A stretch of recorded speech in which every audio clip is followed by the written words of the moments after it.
Sahabat terkasih, pernahkah sahabat memiliki pemikiran yang berbeda dan akhirnya menimbulkan konflik?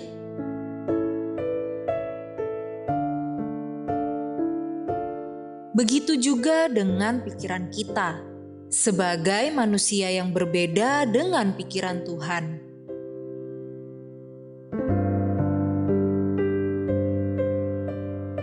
Kondisi seperti ini yang seringkali dimanfaatkan iblis untuk masuk dan membuat konflik antara kita dengan Tuhan.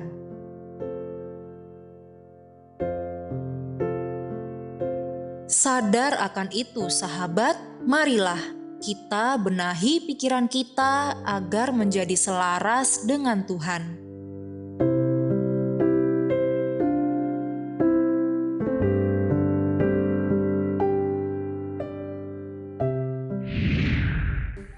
Halo sahabat yang baik, berjumpa lagi di program Terang Kasih. Nah, kita sudah menyaksikan video pembuka tadi ya, bagaimana kita diingatkan seringkali pikiran kita berlawanan sama Tuhan ya, berbeda dengan Tuhan ya. Tema kita hari ini adalah jangan jadi batu sandungan. Amin ya, sahabat yang baik, kita berdoa ya supaya sesuai dengan tema hari ini, jangan jadi batu sandungan. Hidup kita mau menggenapi rencana Tuhan ya. Bapak, kami bersyukur Kau mengingatkan kepada kami supaya kami jangan menjadi batu sandungan di dalam kehidupan kami. Bahkan supaya hari ini melalui firman-Mu kami diingatkan sehingga hidup kami dapat menggenapi rencana Tuhan. Yang membuka hati kami siap menerima firman-Mu, di dalam nama Yesus kami berdoa. Amin. Amin. Sebelum kita membaca firman Tuhan, mari kita katakan apa kata Tuhan tentang diri kita. Bahwa saya spesial di mata Tuhan. Saya berharga di mata Tuhan. Saya sangat dikasihi Tuhan. Kehidupan saya dan masa depan saya bersama Tuhan adalah sungguh amat baik. Katakan amin. Amin. Nah, sahabat yang baik, mari kita baca firman Tuhan ini dari Matius pasal 16 ayat yang ke-22.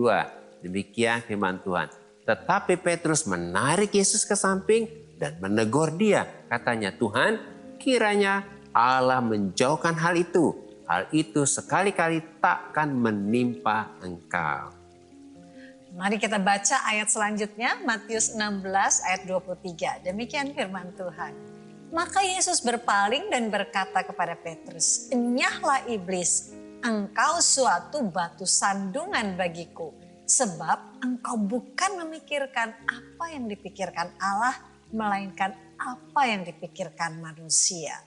Wah, pasti Petrus juga kaget ya. Dia bilang, "Nyala kau iblis, kau menjadi batu sandungan ya." Pasti kaget ya. Nah, puji Tuhan, melalui firman Tuhan ini kita lagi diingatkan nih, bagaimana Yesus menegur Petrus dengan keras supaya jangan menjadi batu sandungan. Karena Petrus memakai pikiran manusia, bukan memakai pikirannya Tuhan. Ketika Petrus menjawab penjelasan Yesus tentang salib yang harus digenapi oleh Yesus. Amin ya. Ya. Jadi sebetulnya Yesus harus melakukan itu karena ya. itu kehendak Bapa di surga. Itu kehendak Bapa ya. Ya. Nah, sebab Petrus tadi itu bukan memikirkan apa yang dipikirkan oleh Allah, melainkan apa yang dipikirkan oleh manusia. Ya. Artinya pikiran Petrus hanya dipenuhi dengan sudut pandang manusia. Ya, yang terbatas ya. Ya, yang terbatas itu. Dia berpikir seperti yang manusia biasa berpikir ya. dan bukan jalan-jalan Allah. Dan Iya. pikiran manusia ini akan menjadi batu sandungan atau penghalang untuk kita dapat menangkap, mengerti, dan sepakat dengan pikirannya Allah. Wah benar ya, pikiran manusia itu Manusia. menjadi batu sandungan. Iya. Amin. Nah, arti kata batu sandungan atau stumbling block dalam bahasa Yunaninya adalah skandalon, ya, yang artinya adalah jebakan, jerat, rintangan, dan ini juga berbicara tentang hal-hal yang menjadi batu sandungan, menjadi penyebab batu sandungan itu terjadi ya. Jadi pikiran manusia itu menjadi jebakan, menjadi jerat, menjadi rintangan, dan menjadi batu sandungan untuk kita dapat mengerti kehendak dan rencana Tuhan.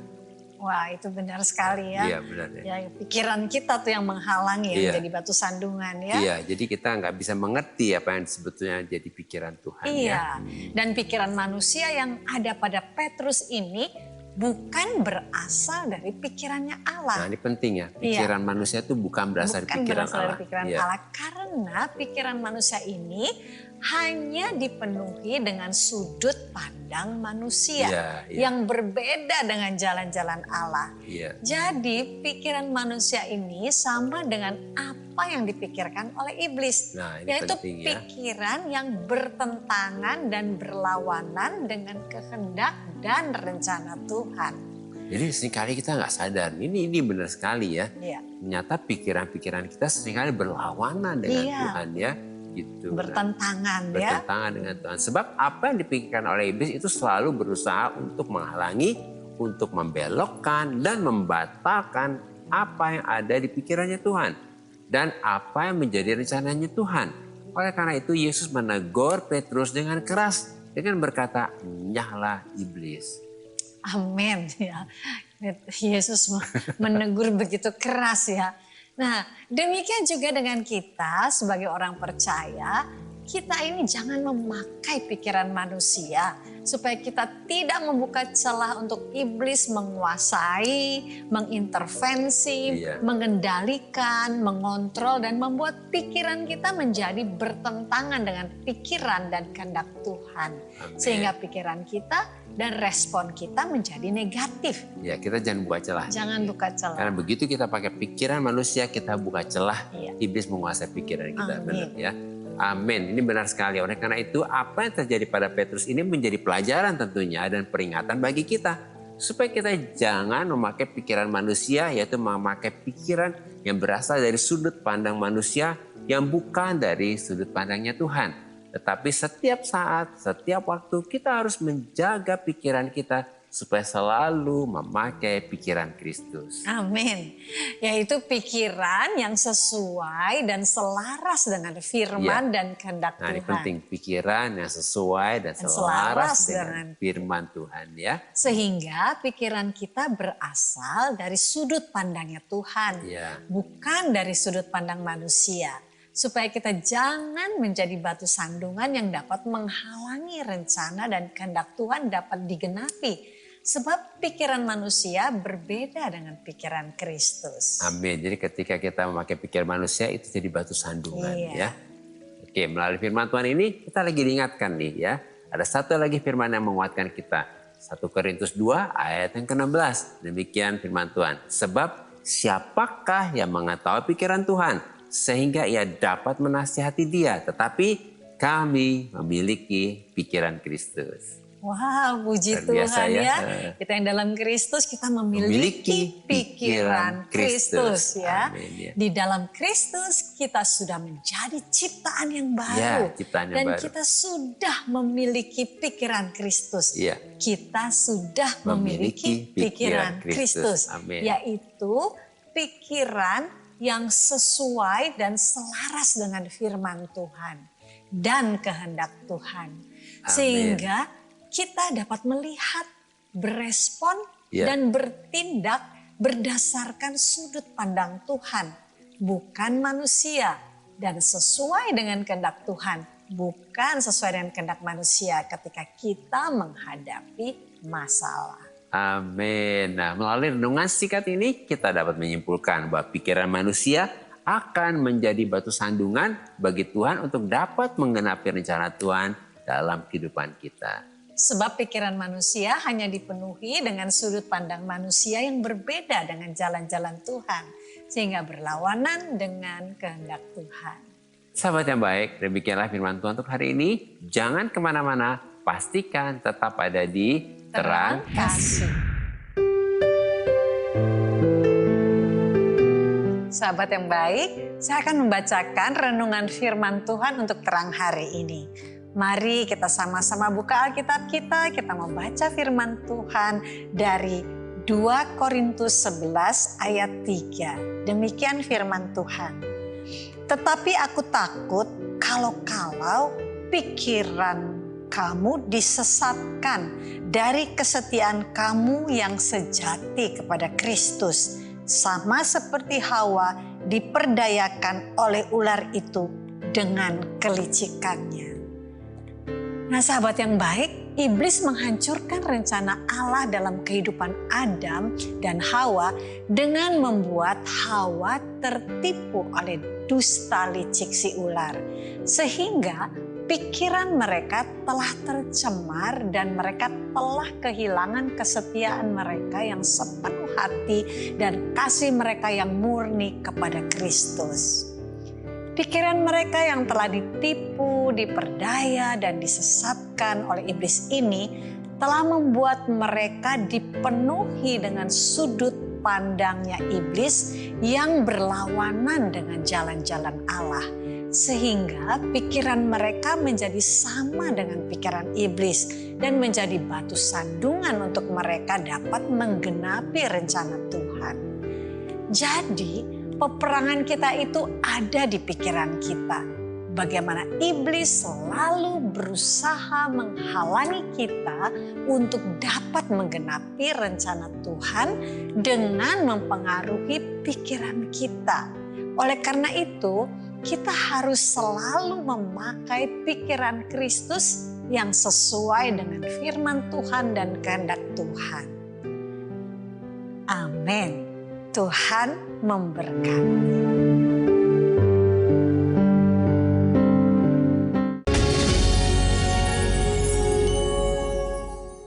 Halo sahabat yang baik, kembali bersama kami dalam acara Terang Kasih dengan tema Jangan Jadi Batu Sandungan. Ada beberapa DM yang masuk, salah satu diantaranya ya kita akan baca. Silakan sayang. Ini dari Beata Jehan ya. Demikian isi DM-nya. Saya sedang marah sama teman dekat saya. Saya merasa dia selalu menjudge saya ketika saya sedang curhat tentang masalah saya. Responnya kadang terlalu menghakimi saya. Bikin saya males untuk cerita lagi sama dia. Sudah 3 bulan saya diem-dieman sama teman saya dan gak ada niatan dari dia untuk minta maaf sama saya. Saya mau berusaha lupain semua yang udah terjadi kemarin. Tapi dalam hati saya masih kesal sekali. Saya harus gimana ya? Saya mau kembali berteman seperti biasa sama dia, tapi hati saya masih sakit kalau ingat kata-katanya. Oh iya Beata, kami berharap Beata ada di sini ya, menyaksikannya Beata. Kami mengerti perasaan kamu yang jadi kecewa ya dengan teman-teman Beata yang menjudge waktu Beata curhat gitu ya. Dan sesuai dengan tema saat ini, jangan menjadi batu sandungan. Jadi Beata, dengan kejadian ini Tuhan ini sedang menunjukkan kepada Beata supaya engkau tidak berharap kepada manusia tetapi berharaplah kepada Tuhan. Ya, jangan lagi seperti aduh ingin curhat nih sama manusia gitu ya. Tapi Tuhan tuh rindu loh. Rindu untuk kita curhat kepada Dia, kepada Tuhan ya. Jadi Beata curhat saja kepada Tuhan. Ngobrol lah. Ngobrol gitu, ungkapkan semua isi hatimu gitu. Unek-uneknya. Daud melakukan seperti itu ya. Daud selalu curhatnya kepada Tuhan ya. Sebab manusia sangat bisa mengecewakan ya. Tetapi kalau Tuhan itu selalu baik dan tidak akan mengecewakan kita ya. di dalam ada firman-Nya nih ya Beata ya, dalam Yeremia 33 ayat 3. Iya. Berserulah kepadaku, maka aku akan menjawab engkau dan akan memberitahukan kepadamu hal-hal yang besar dan yang tidak terpahami, yakni hal-hal yang tidak kau ketahui. Amin. Wow, bukankah luar biasa ya firman ini? Tuhan mau kita berseru curhat sama dan Tuhan. kita juga curhat kepada Tuhan. Amin. Maka Tuhan katakan, aku akan menjawab engkau. Aku akan memberitahukan kepadamu hal-hal yang besar dan yang tidak terpahami, yakni hal-hal yang tidak kau ketahui. Jadi mulai saat ini curhatlah kepada Tuhan, berserulah kepada Tuhan ya Beata. Dan penting sekali kalau saat ini kan kecewa sama temen ya. Nah, manusia memang sangat-sangat bisa mengecewakan kita. Jadi ya sudahlah, ampuni ya gitu rilis ya. Aja, ya. Ya rilis aja gitu. Dan biarlah lakukan aja bagianmu gitu ya. Katakan aku mengampuni dan ambil keputusan untuk berbaik kembali dengan berdamai kembali dengan temanmu. Karena Tuhan sangat senang dengan hubungan. Senang dengan hubungan dan kembali lagi jadi Beata mulai saat ini bangun hubungan dengan Tuhan, ngobrol, curhat dan Tuhan akan memberitahukan kepadamu hal-hal yang besar dan yang tidak terpahami, yakni hal-hal yang tidak kau ketahui. Bukankah itu luar biasa ya Beata ya? Demikian juga untuk sahabat yang baik yang lain yang mungkin juga mengalami seperti Beata karena ya. Karena di sini firman Tuhan bilang bahwa aku akan menjawab. Berarti Tuhan sudah ada jawaban untuk setiap masalah kita. Itu penting. Dan dia rindu kita datang kepada dia ya. Curhat kepada dia supaya dia bisa menjawab. Supaya Tuhan bisa menjawab. Jadi mari saat ini Beata dan sahabat yang baik yang lain. Mari kita sadari bahwa hanya Tuhanlah tempat curhatan kita. Amin. Ya. Dan jangan berharap kepada manusia ya. Manusia bisa mengecewakan. Tapi Tuhan tidak ya. Mari kita datang kepada Tuhan. Bapa Surgawi, terima kasih untuk anakmu yang terkasih Beata Tuhan yang sudah di sini menceritakan semua permasalahannya.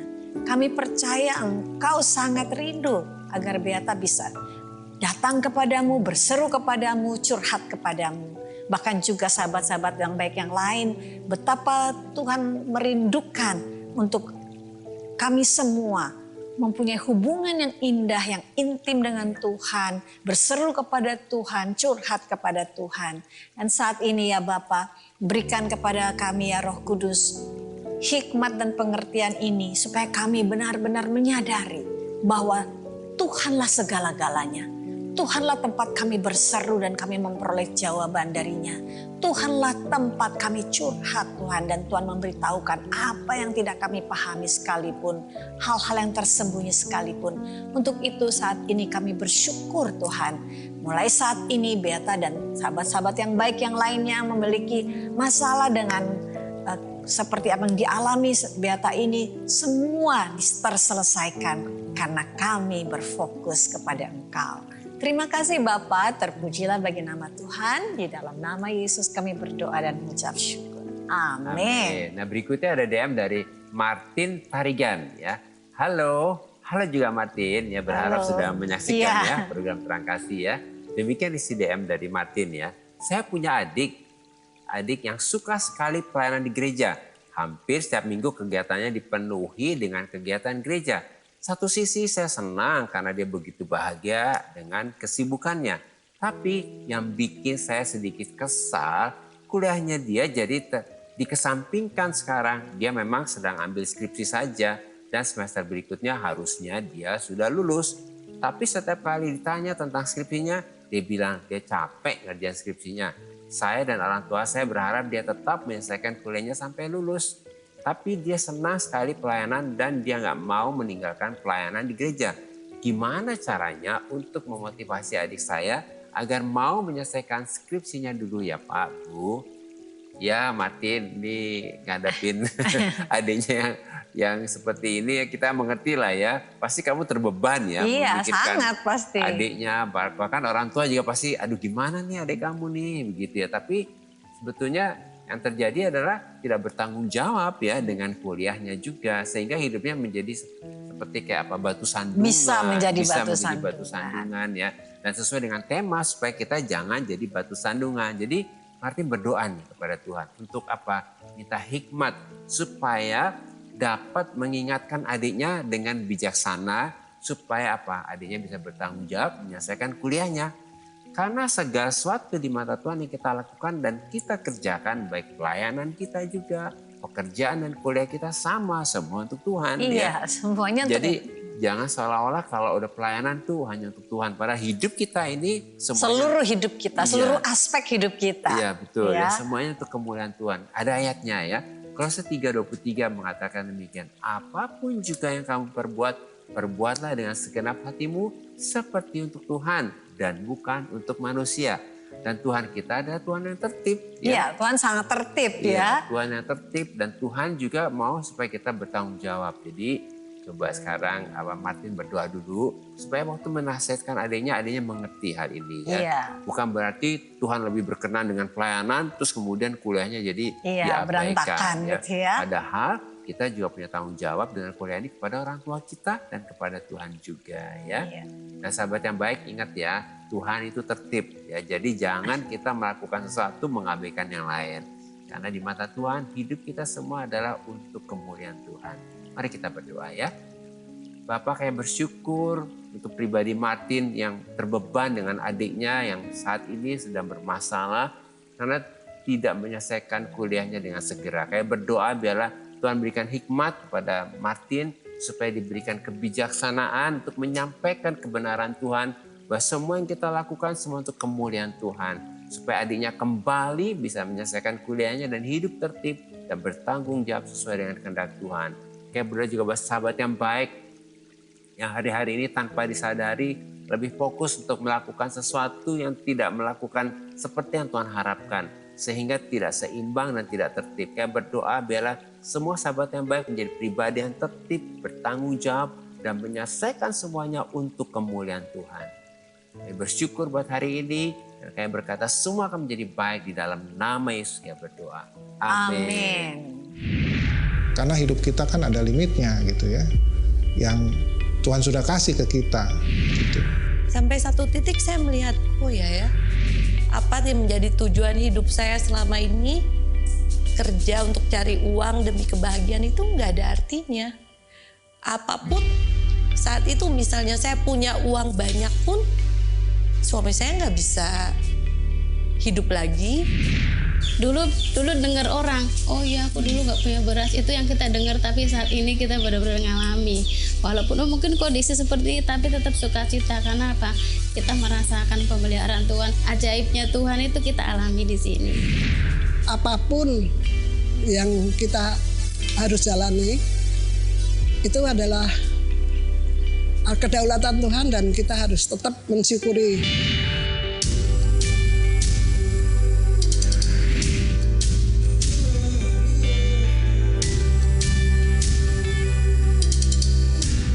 Tuhan itu nggak memandang kita harus menjadi pejabat, nggak harus menjadi pegawai kantor, enggak. Yang penting kita tuh, saya merasa bersyukur tiap hari diberi kesehatan, masih punya kegiatan aktivitas. Sahabat yang baik, jika saudara ingin memberikan kesaksian seperti tadi, silahkan DM ke Instagram @rangkasih_rtv. Agar melalui kesaksian saudara, Anda bisa menjadi berkat bagi orang lain. Tuhan memberkati. Sahabat yang baik, terima kasih buat respon dan DM-DM-nya kepada kami dalam program Terang Kasih ini. Terima kasih ya. Nah, kita saat ini kembali diingatkan sesuai dengan renungan kita. Hal apa yang perlu kita ingat supaya kita dapat jangan menjadi batu sandungan. Yang pertama, sebagai orang percaya kita harus mengerti bahwa pikiran manusia itu hanya dipenuhi dengan sudut pandang manusia yang berbeda dengan jalan-jalan Allah sehingga berlawanan dengan kehendak Tuhan. Dan yang kedua, sebagai orang percaya kita jangan memakai pikiran manusia supaya kita tidak membuka celah bagi iblis menguasai dan mengendalikan kita. Sebab pikiran iblis adalah batu sandungan bagi Tuhan untuk dapat menggenapi rencana Tuhan. Ketiga, sebagai orang percaya kita harus selalu memakai pikiran Kristus yaitu pikiran yang sesuai dan selaras dengan kehendak Tuhan, sehingga kita tidak menjadi batu sandungan dan kita dapat menggenapi rencana Tuhan. Sahabat yang baik, apakah saat ini engkau merasa hidupmu seperti sedang tersandung masalah atau sedang terkena skandal yang membuat hidupmu menjadi sulit? Mari datang kepada Tuhan, serahkan semua kepada Tuhan. Dan sahabat yang baik, mari saat ini buka hatimu dan persilahkan Roh Kudus menyingkapkan kebenaran-kebenarannya yang ada dalam pikiranmu, supaya pikiranmu dibebaskan dari pikiran-pikiran yang berasal dari sudut pandang manusia yang dapat menghalangimu dan menjadi batu sandungan untuk engkau dapat mengerti kehendak Tuhan. Mari kita datang kepadanya.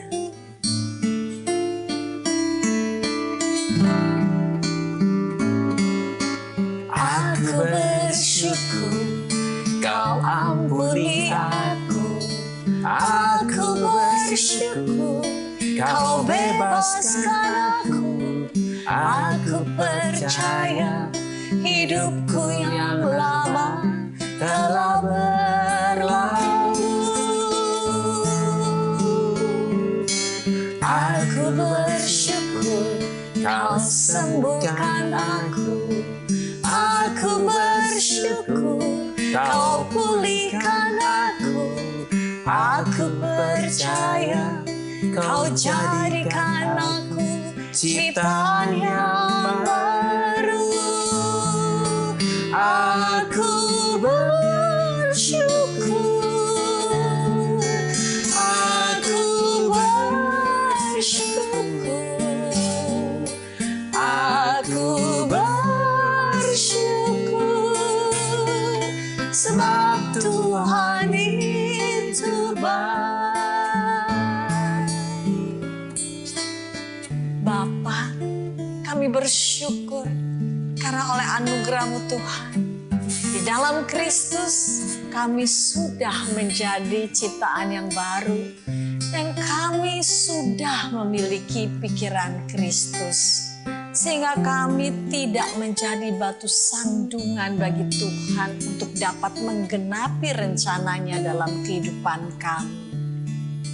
Oleh anugerah Tuhan, Roh Kudus menolong dan memampukan kami untuk kami selalu memakai pikiran Kristus, pikiran yang sesuai dan selaras dengan firman Tuhan dan kehendak Tuhan. Sehingga kami dimampukan untuk dapat memindahkan kehendak dan realita Bapa di surga terjadi di bumi. Dalam nama Yesus. Amin. Terima kasih sahabat yang baik sudah setia menyaksikan program Terang Kasih. Sahabat yang baik, jika ada dari kalian yang memiliki beban permasalahan, tekanan hidup, minta didoakan atau ingin bersaksi seputar kehidupan rohani, silahkan DM, komen, atau kirim video ke Instagram @terangkasih_rtv. Sampai jumpa kembali di episode selanjutnya. Tuhan memberkati.